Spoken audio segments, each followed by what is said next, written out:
The early 80s were a fascinating time. Never before had Western society teetered on such an existential knife edge. American pop culture did a dizzying, schizophrenic dance trying to keep up. There was fear, but there was also patriotism. There was fatalism, but also hope for a better tomorrow. The Cold War threatened to boil over each passing day as Ronald Reagan rode into the White House on a platform of American strength in the face of Soviet aggression, curtailing arms control talks and boosting the production of nuclear weapons, a record 60,000 of which stood poised worldwide by 1983. The Bulletin of the Atomic Scientist moved its symbolic clock a minute closer to midnight in December of that year, the closest the clock had ever been to nuclear doomsday since the Soviet Union exploded its first hydrogen bomb 30 years prior. Previously obscure terms gained ground in the Western lexicon. Mutual assured destruction, launch on warning, nuclear yield, megatons, megadeaths. TV talking heads bandied about these terms with alarming composure, almost as if the words themselves obscured the pure fact of what they were talking about. Armageddon. Not the movie Armageddon with Bruce Willis and Ben Affleck, but something even worse. The destruction of civilization as we know it. The whole zeitgeist couldn't help but trickle down into the psyche of Americans young and old, bolstered by representations in the popular media. For instance, try counting how many times nuclear weapons or the threat of nuclear war encroached on the plot lines of some of the most popular movies of the era. Let's just look at a single year, 1983.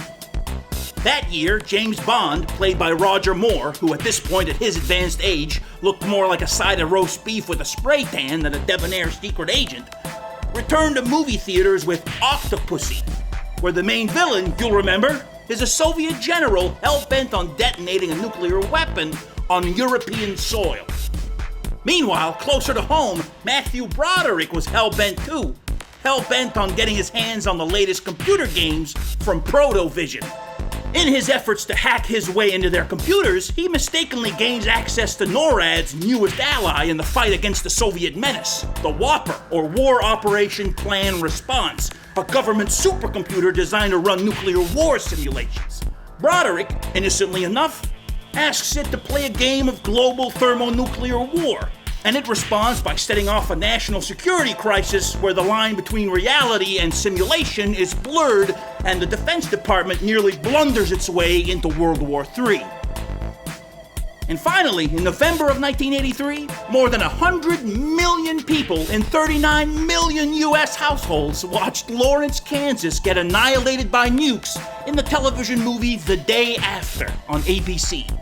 Now, as fun as that premise sounds, looking at US politics, don't you sometimes wish you could get rid of Kansas? Oh, and Florida. Add Florida to the list. The film was a sobering experience, even affecting Reagan himself, who wrote about it in his diaries, saying it left him greatly depressed. Depressing it was. The characters in The Day After survived the initial Soviet bombardment, mostly, but are then left to live out the rest of their brief, miserable lives in an irradiated wasteland without food, supplies, electricity, or the hope of outside help. Now that's all well and good, but it can be hard to really internalize just how pervasive this ever-present paranoia was, how ubiquitous, how universal. Just look at this dedication in the book Pilgrim in the Microworld by David Sudanoff. For Paul, Jessica, Larry, and Danny, with the fearful prayer that the only ICBMs they ever encounter are the Atari sort. Holy Jesus. Pilgrim in the Microworld, by the way, is a real gem, an underappreciated book on phenomenology, which sounds scholarly and dry, I know, but it's dedicated to the video game boom and, more specifically, the Atari game Breakout. The book, subtitled I, Mind, and the Essence of Video Skill, predates legitimate video game scholarship by decades. In the book, Sudnov explains how he got introduced to Breakout and then details his day-to-day exploits playing the Atari 2600 version for months on end, trying to learn the thing like you'd learn to play the piano. As the philosopher Daniel Dennett says, it's a rich feast of amazingly acute, candid observations and insightful, funny reflections. End quote. It's also an amazing time capsule. The author's journey begins at the Super Bowl arcade, where his son is glued to a missile command cabinet. The auditory experience of entering the joint, the author writes, was like, quote, coming upon a contest between a rock band and a mortar battalion, end quote. That's about as good a way as any to describe the sound, the feel of an arcade. Pity the kids who've never had their eardrums blasted by that particular racket.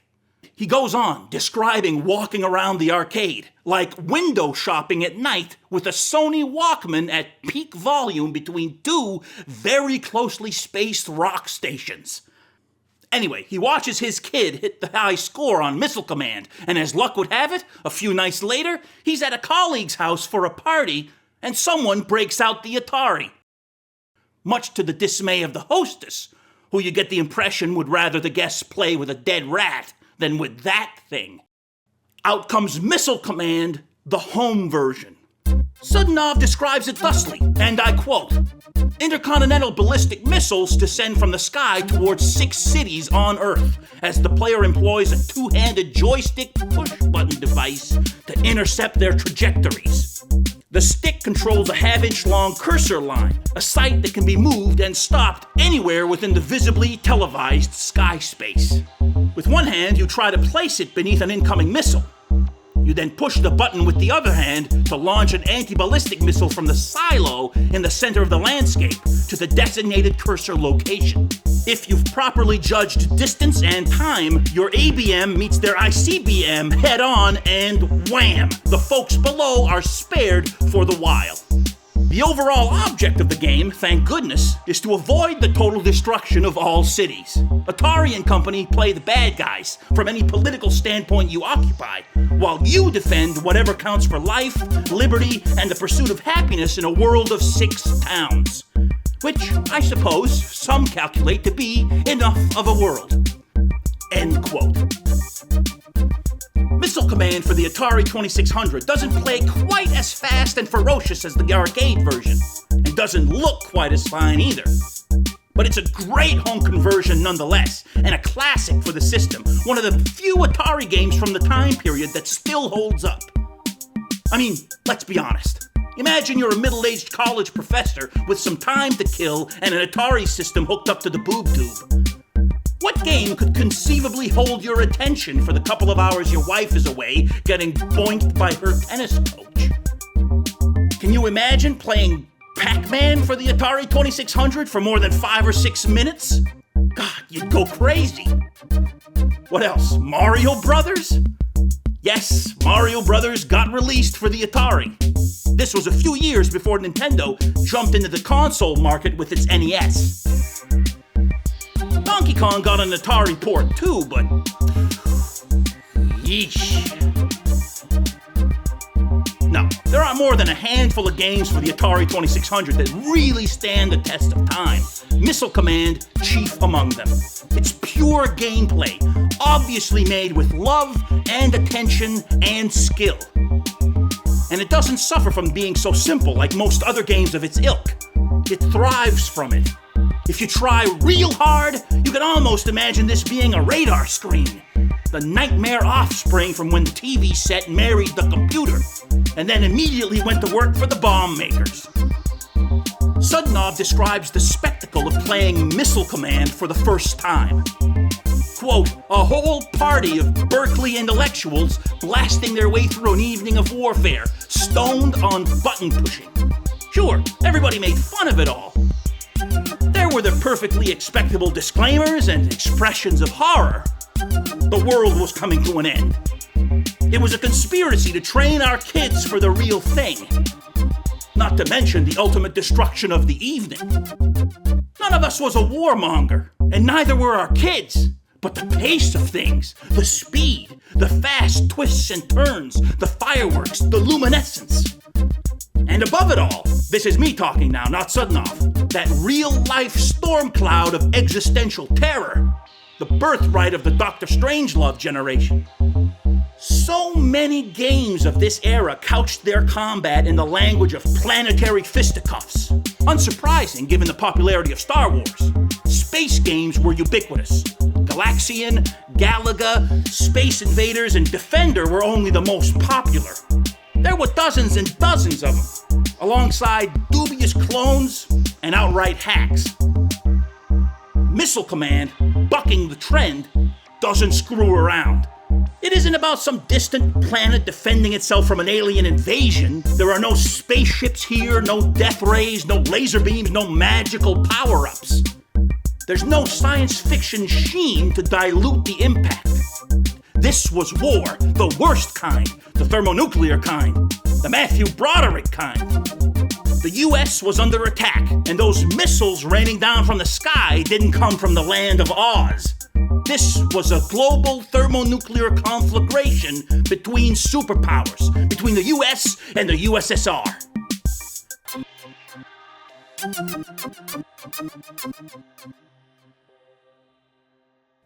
If you doubt that, and you might, because someone at Atari lost their nerve when it came time to write the manual for the Atari 2600 version, and filled it with nonsense about aliens from the planet Krytal attacking the planet Zardon. Ask Dave Thurer, who designed Missile Command. From the start, the premise of the game was simple. Missiles from the Soviet Union targeting the California coast. The game's setting hits so close to home, in fact, that Thurer has admitted to being terrorized by nightmares of a nuclear holocaust during the design of the game and for years following its release. I'm willing to bet that on November 20th, 1983, Dave was one of the few who chose not to watch the day after, opting for Wheel of Fortune reruns instead. So, the game is quite clearly about nuclear war. The nuclear war, the one everyone feared. But does it have anything to say about the matter? Does it have a viewpoint? Can a simple game like Missile Command communicate anything at all, about a topic as complex and as wide-ranging as global nuclear annihilation? Think about it. You don't launch missiles in Missile Command. Well, okay, you do, but they're anti-ballistic missiles, not designed for offense. The entirety of your task is to play defense from the start right up until the end.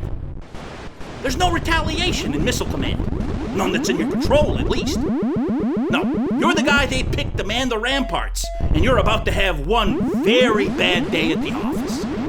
That, in and of itself, says something about the philosophy of Missile Command. The game could easily have been about launching nuclear bombs. Goodbye Moscow and St. Petersburg and Vladivostok. Take that, you commie bastards! We saw what you did to Kansas. We didn't like that place, but it was ours. So here's payback. That would have been about revenge, about attack, about aggression. In the words of Dave Thurer himself, I didn't want to put the player in a position of being a genocidal maniac. Only a crazy person would sling nuclear weapons without context. So, the job in Missile Command is an altruistic one. Save those little pixelated cities and their millions of teeny tiny citizens. Defend, as David Sudanoff put it, whatever counts for life, liberty, and the pursuit of happiness in a world of 6 towns. Surprisingly enough, the game has something else to say about nuclear war, too. In Missile Command land, the war doesn't end. Par for the course, I know. Arcade games of this time period very rarely had anything resembling closure or resolution. Pac-Man doesn't have an ending. Neither does Donkey Kong or Centipede. Things just get harder and harder, and you play until your thumbs seize and your eyeballs fall out of their sockets. In Missile Command, though, this gameplay mechanic, this feature, doesn't merely speak of prevailing trends or the limits of technology at the time. It also speaks to the nature of nuclear war itself. To quote Joshua's timeless epiphany from WarGames, the only winning move is not to play. The designers could have thrown us a bone here. You could have gotten to level 20, let's say, or reached a certain score and been treated to a nice screen that said, "Congratulations, you've saved the world," or something like that. But no, that would have been cheap. In Missile Command, the only thing guaranteed about waging nuclear war is that you will lose. The end isn't just the end of the game in this case. It's the end of the line, the end of you and me, the end of everything. It's the end of Coca-Colas on a warm summer night, the end of picnics at the beach, the end of clumsy hand jobs in the back of Ford station wagons. In other words, the end of everything good and fair and decent in this world. Pretty heady stuff, dudes and dudettes. For a game with no storyline, no cutscenes, and only 2 kilobytes of game code.